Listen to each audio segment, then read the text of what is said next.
Good morning, children. Sai Ram. I welcome you all to the online class of economics. Children, today I'm going to start with the first chapter of our book, Introductory Microeconomics.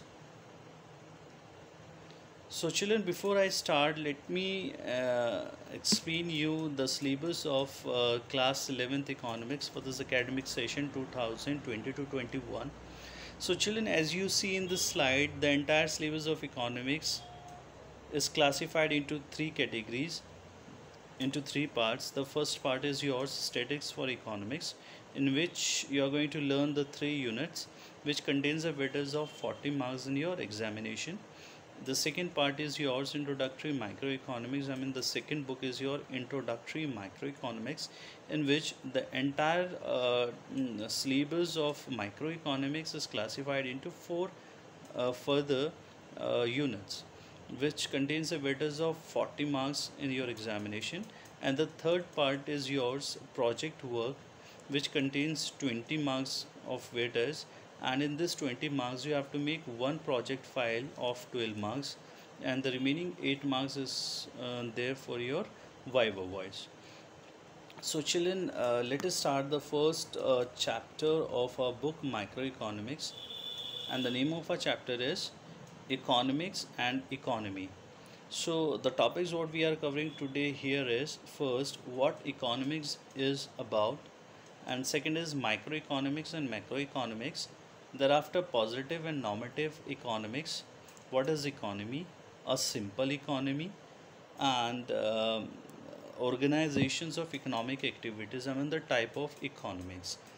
Children, let us start our first topic, what economics is about. So, children, the economic theory saw its birth during the mid 17th and 18th. Adam Smith, regarded as the father of economics, and his book Wealth of the Nations became known as the Bible in economics for 100 years. So, children, the study of economics was taken birth with the publication of Adam Smith, an inquiry into the nature and causes of wealth of nation in the year 1776. From the year 1776, we guys will be learning economics as one of the most important chapters in commerce. So, children, Adam Smith was known as the father of economics, and he was published his book An Inquiry into the Nature and Causes of Wealth of Nation in the year 1776, from which economics subject came into existence. So, as I just said, Adam Smith is regarded as the father of economics. His major contributions was his analysis of the relationship between the consumers and producers through demand and supply, which ultimately explain how the market works through the invisible hands. So, this was the history of economics. So, children, again, let me explain you. I want to point to your. I want to clear up this point again here. The economics was going to be studied from the publication of Adam Smith, An Inquiry into the Nature and Causes of Wealth of Nation. This was a book which was being published by the Adam Smith, and it is the most important book from which an economics can came into existence. And for this, Adam Smith is known as the father of economics. So, children, the word economics was taken from the Greek word, was taken from the two Greek word, and the first word is oikos, means a household, and nomos means a system of management. Oikonomia or oikonomos means the management of household. So the word economics was taken from the two Greek words. First one is oikoi and second is nomos. Therefore, the word economics was used to mean home management with limited funds available in the most possible manner. And Chilean economics is what? Economics is a mm, uh, is a subject matter that focuses on the rational management of scarce resources in a manner such that at the micro level an individual consumer can maximize his satisfaction and an individual producer can maximize his profit, and at a micro level a country is able to attain the highest GDP growth and social welfare. So this is all about an introduction of economics. Chilean, different economists has defined economics in their own different phases, which has led to a lot of disputes and misconceptions. Various definition which is given by the renowned economist developed the course of history and has been divided into four different parts. Now, the first definition is given by Adam Smith as a wealth definition. Now, second is your welfare definition, which is given by Professor Alfred Marshall. Now, third is your scarcity definition, which is given by Professor Robbins. And the fourth is your growth definition, which is given by Professor Samuelson. Now, children, let us move our first definition, with the wealth definition, which is given by Adam Smith. So, children, as I just learned, the study of economics started with the publication of Adam Smith, an inquiry into the nature and causes of wealth of nation in the year 1776, and it is majorly emphasis on wealth, which is given as an invisible hand. I mean, which is to be broadly explained as an invisible hands. So, children, according to Adam Smith, economics is a science of wealth. So, in an ordinary language, wealth means money, whereas in economics, the term wealth has a special meaning. In economics, wealth refers to those goods which satisfied human wants. So, this was the definition given by. So, children, here Adam Smith was of view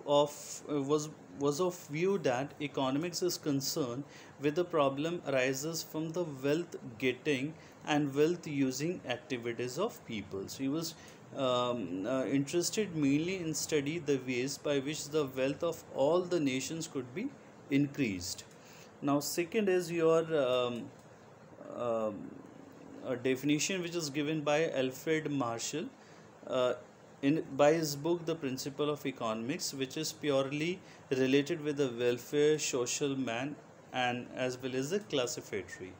So, economics is a study of, according to Alfred Marshall, children, economics is the study of ordinary business of lives. It explains the part of individual and social actions which is most closely connected with the attainment and with the use of material requisites of well-being. So this was the definition which is given by Alfred Marshall. Children, Alfred Marshall, according to the Alfred Marshall, economics is the study of man in the ordinary business of life. It inquires how an ordinary man can get his income and how he uses it. So the primary, according to Marshall, the primary object as well as the end object of economics is the promotion of material welfare, which is a part of human welfare. And due to this reason, he shifted the emphasis from wealth to welfare.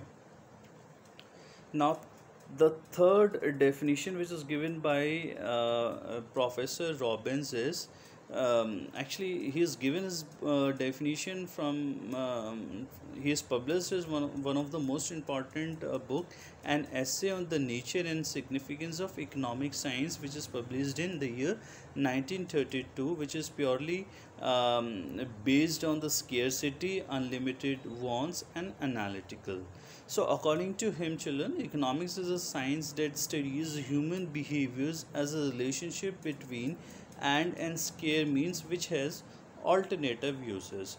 So, according to him, children, economics is a science which studies the human behavior as a relationship between and scarce resources and scarce means which has alternative uses. Now, children, I have introduced the word scarcity here. Scarcity definition of economics was obviously given by the Professor Robbins in his book An Essay on Nature and Significance of Economic Science in the years 1990 1932. And according to him, the scarcity definitions is based on the three fundamental characteristics of human existence which give rise to economic problem. And what are the three economic problem? The first is unlimited human wants. Second is scarcity of resources. I mean, resources are very limited. And third is resources have alternative uses. These are the three economic problems which is been introduced by Professor Robbins. Now, fourth is the definition, the growth oriented definition, which is given by Professor Paul A. Samuelson. And he has published his book Economic and Introductory Analysis in the year 1948. So, children, according to Professor Samuelson, economics is the study of how people and society ends up choosing with or without the use of money to employ scarce productive resources that could have alternative uses. It produces various commodities over time and distributes them for consumption now or in the future among various persons and groups in society. It analyzes cost and benefit of improving patterns of resource allocation. So this was a definition which is given by Professor Samuelson, and this definition is majorly focuses on the economic resources, the full utilization of resources. So, children, Samuelson definition is considered as to be the most appropriate and satisfactory. It not only includes all the issues which were highlighted in the earlier definitions, but also take up the issues of economic growth and social welfare. And with all the four definitions, we came on the conclusion that economics is the study of how people and society choose to employ scarce resources that could have alternative use in order to produce various commodities that satisfied their wants, and to distribute them for consumption among various peoples and groups in the society. So this was the conclusion definition of all the four definitions what we have still cover up yet. Now, children, let us learn the subject matter of economics. Now, children, before 1930, there was only one economy which is named as political economy. But in the year 1933, the Regner Fish, one of the renowned economists, has termed the word economics into two parts. I mean, now the word economics is classified into two categories. The first is your microeconomics, and the second is your macroeconomics. Now, children, what is your microeconomics? So, children, the word microeconomics was taken from the Greek word micros, which means small. Microeconomics deals with the small segment of the society. It is defined as the study of it is defined as the study of individual decision making units such as individual consumer, individual producer, firms, resource owners, market, etc. It is also known as price theory, since its major subject matter deals with the determination of prices of various goods and services in an economy.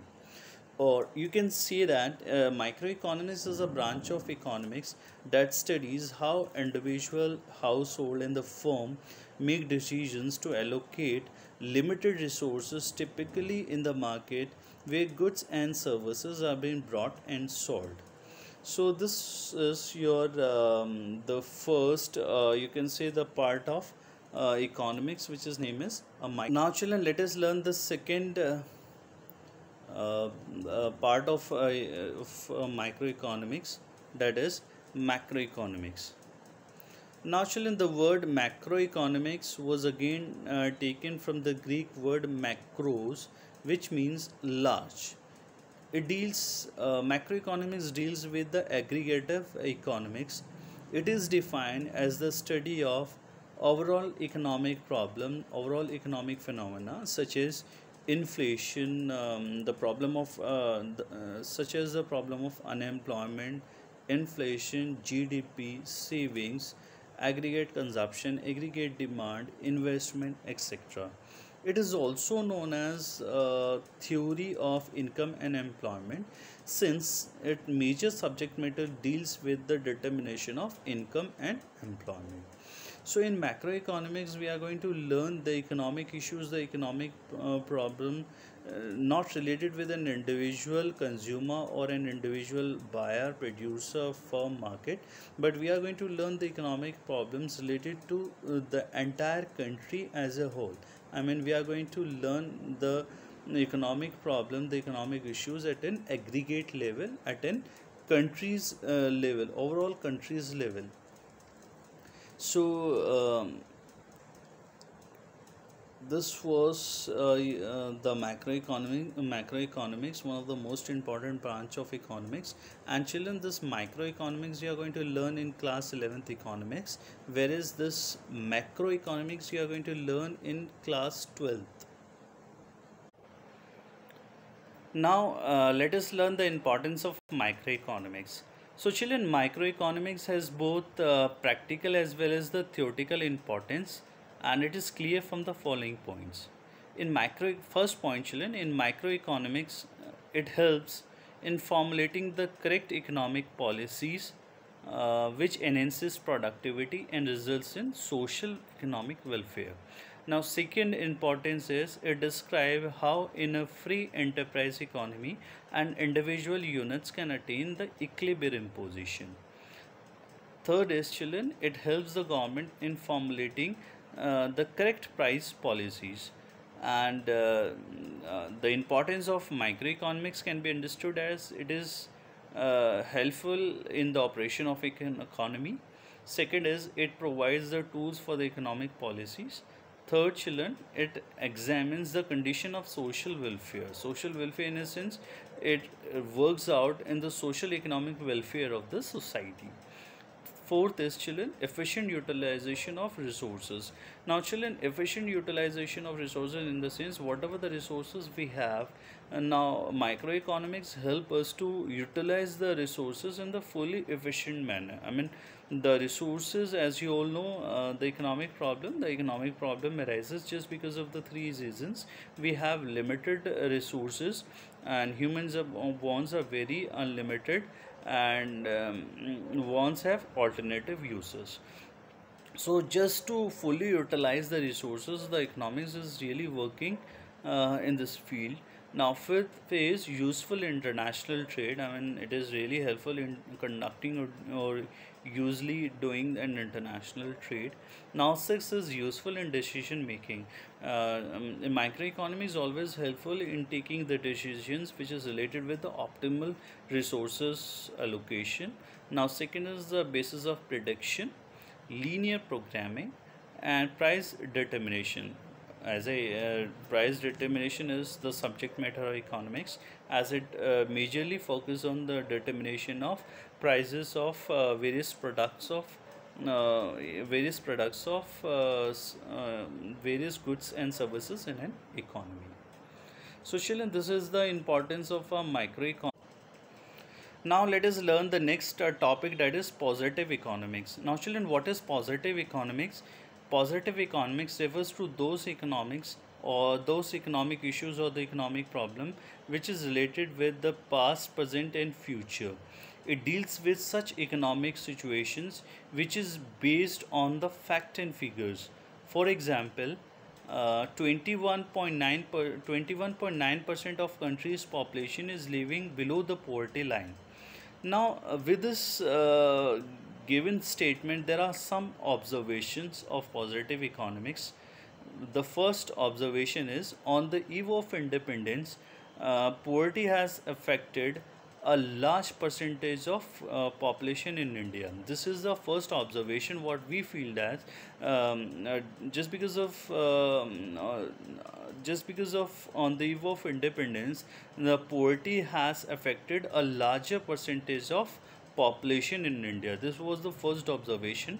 Now my second observation says that in the year 2020 to 21, 21.9% of country's population is living below the poverty line. I mean, they are the absolute poor. This is the observation which is related to the present scenario. Now, in the future, if we can take this statement as if the population of a country going to continue at an existing rate, I mean, it is increasing at this same existing rate, then the percentage of absolute poor will exceed 21.9% in the year 2020 to 21. I mean, in the next population census, the total number of the total percentage of absolute poor will exceed with 21.9%. Now this is the observation which is related with the past, and on the observation of past, like whatever the condition of the countries was on the eve of independence, we observe the percentage of absolute poor, and thereafter in the present scenario we again have a verified statement which is given by the government that 21.9% of country's population was living below the poverty line. This was a current scenario in the last population census which was conducted in the year 2010 to 2011. Now on behalf of this observation, on behalf of this trend, we are assuming that in the next population census which we are going to be conducting in the year 2020 to 21, then the total number of absolute poor will exceed with this 21.9%. So this was the observation of a different economist, which is known as the positive economics. Now let us move to the next part of economics. Now children, normative economics. Now what is normative economics? Normative economics deals with the economic issues which is related with what ought to be, OUG, what ought to be. It deals with the opinion of the economist which is related to economic issues. I mean, these are the normative economics is known as the non-verified economics, and it is related with the opinion of the different economists on the certain issues. For example, children, the government of India implement Manrega to remove poverty from our country. Now, this statement I have given that if the government of India implement the Manrega program to remove the poverty, then the poverty of our country will be removed. Now this was the observation this is the opinion of some people, some economists. Now we will see this observation, this opinion. Now my first opinion, my first observation says that Manrega will one day work Manrega will one day bring an end to the problem of unemployment in a country. So some part of people are saying that this Manrega will helpful to eradicate the poverty and to remove the unemployment in a country. Some people says that Manrega is the best program which the government of India has to be implement to remove the poverty in a country. This was the first observation. Now second observation or the second opinion says that Manrega is just a program of financial help to the unemployed people in rural areas. It makes the people parasite and lifelong unproductive. Some people says that Manrega is just a program of financial help. I mean, this program will help the people to help them in financial manner. I mean, to give them the financial support. It does not give any good edge to the people, and just because of giving financial help to the people will become more parasites, and they became unproductive. I mean, if we are helping the people and giving them the financial support, then the people will become unparasite. The people will become parasite and unproductive. I mean, they are not going to work if they are getting the salaries of they are getting the financial help without any productive work to be done. Now, the last observation, the last opinion of the people says that this Manrega program is give the employment for only 100 days. What about the remaining 265 days? The remaining 265 days in a year, the people will be left unemployed. So this was all the observation which is given by the different people at the different point of uh, opinion. So children, that's all the topics what we have covered up today. The topic what we have covered up first is, first we have learned the syllabus of class 11th economics. I mean, what are the class 11th economics? The syllabus is classified.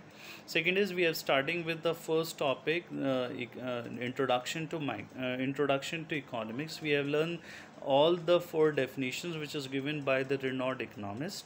Thereafter, we have learned the concept of microeconomics and macroeconomics. Thereafter, importance of microeconomics, and at last we have learned the positive as well as the normative economics. So children, that's all for today. In the next video we are going to learn the concept of economy, and thereafter the economic activities. I mean, what is market economy, centrally planned economy, as well as the mixed economy. So that's all for today. Thank you so much for watching and have a nice day. Sairam.